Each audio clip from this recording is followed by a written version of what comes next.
Hello everyone, আসসালামু আলাইকুম। কেমন আছেন সবাই? আশা করছি আল্লাহর রহমতে অনেক ভালো আছেন। আমি আলহামদুলিল্লাহ বেশ ভালোই আছি, সুস্থ আছি। কাছে এবং দূরে, দেশ এবং দেশের বাইরে যে যেখান থেকে আজকের এই ব্লগ ভিডিওটি দেখছেন তাদের সবাইকে স্বাগত। আসলে এটা কয়েকদিনের আগের ভিডিও। আমাদের এই বাংলাদেশের সব জায়গাতেই প্রায় কম বেশি বৃষ্টি হচ্ছে। তো আমাদের এখানে আসলে অ্যাকচুয়ালি মনে নেই এই ভিডিওটা কবে করা হয়েছিল। তো ওই দিন সারাদিন বৃষ্টি ছিল। দেখুন আকাশটা কিন্তু বেশ সুন্দর দেখাচ্ছিল, মেঘলা মেঘলা, আর চারপাশটাও বেশ সুন্দর মনোরম পরিবেশ, কিন্তু ক্যামেরাতে খুব একটা ভালো আসছিল না।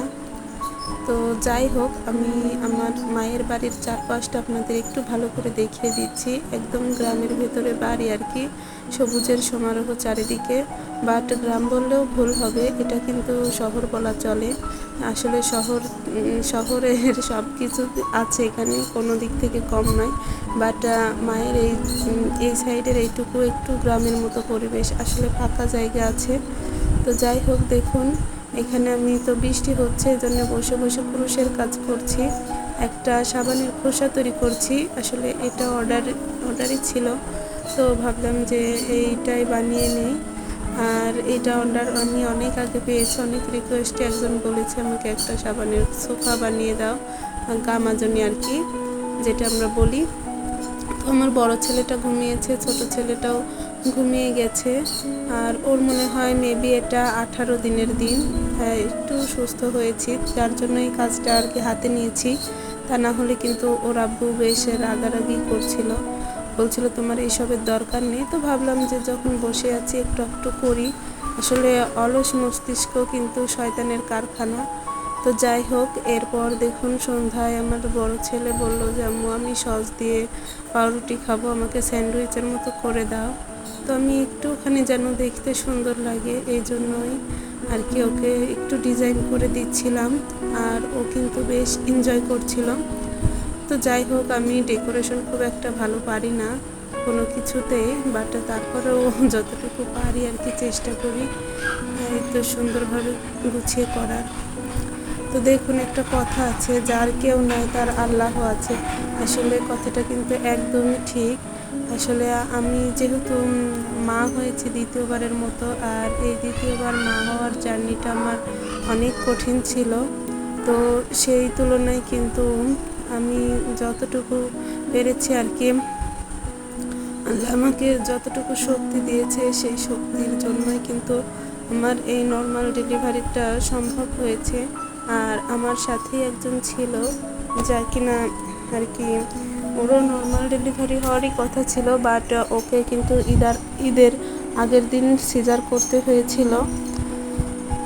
তো মনটা ভীষণই খারাপ ওর জন্য। আসলে ঈদের আগের দিনও ওর সঙ্গে আমার দেখা হয়েছিল, বাট ও বললো যে আন্টি আমি এই কাজটাই করবো আর কি, আল্ট্রাসাউন্ড করবো। বাট পরে শুনি ওই দিনই আর কি সি সেকশনে চলে গিয়েছিল ও, কেননা ওর বাচ্চার অবস্থা খুবই খারাপ হয়ে গিয়েছিল, ভিতরে বাথরুম করে ফেলেছিল। তো যার কারণে ওকে ইমিডিয়েটলি সিজার করতে হয়েছিল। আসলে কি হয়, ঈদের আগের দিন যদি আমার এই অবস্থা হতো, জানি না আমার পাশে আমি আমার মাকেও পেতাম কি না। আসলে বছরের দিন সবারই তো ঝামেলা থাকে বলুন। তো কোরবানির একটা ঝামেলা আছে, তাছাড়াও আত্মীয় স্বজন, ঈদের দিন অন্যরকম পরিবেশ।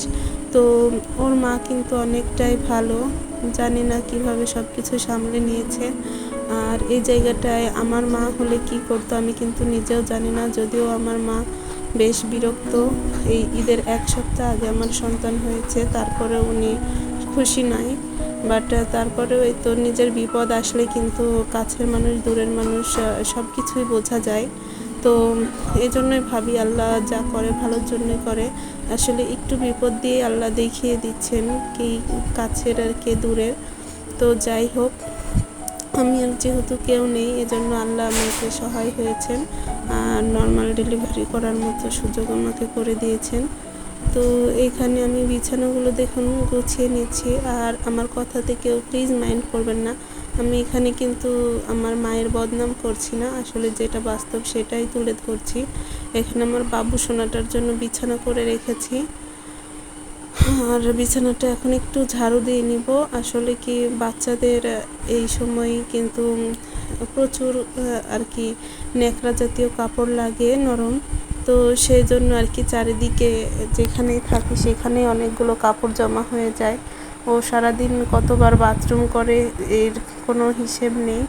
এ অবস্থায় কেমন অবস্থা হয় সবাই হয়তো বা জানেন। তো আমরা গ্রামের পরিবেশে কিন্তু সন্তানদের এভাবেই মানুষ করি। তো এই কথা বলতে বলতে আর কি বিছানা, আসলে এই রুমের বিছানা দুটোই আর কি কোনো রকম গুছিয়ে নিচ্ছি। আর ভিডিও করার মতো তেমন কোনো কাজ আমি করছি না, স্ট্যান্ডও এখানে নেই, যার কারণে কোনো কাজে আর কি মন আসে না। তো যার কারণে যতটুকু করছি হাত দিয়ে ভিডিও করছি আবার কাজ করছি, এজন্য আর কি কাজগুলো ভালো হয় না। তো যাই হোক, ভিডিওটা কেমন লাগলো প্লিজ আমাকে কমেন্ট করে জানাবেন। জানি ভিডিওটা ভালো হয়নি, বাট তারপরেও বলছি প্লিজ একটা ভালো মন্দ যাই হোক কোনো কমেন্ট করবেন। আর অবশ্যই আমার পাশে যারা থাকবেন তাদের পাশে কিন্তু আমিও থাকবো, ওয়াদা করছি। আর যতটুকু সময় পারি আপনাদের মাঝে আমি আমার প্রত্যেক দিনের ডেলি ভ্লগ আর কি একটু একটু করে শেয়ার করব। So bye bye.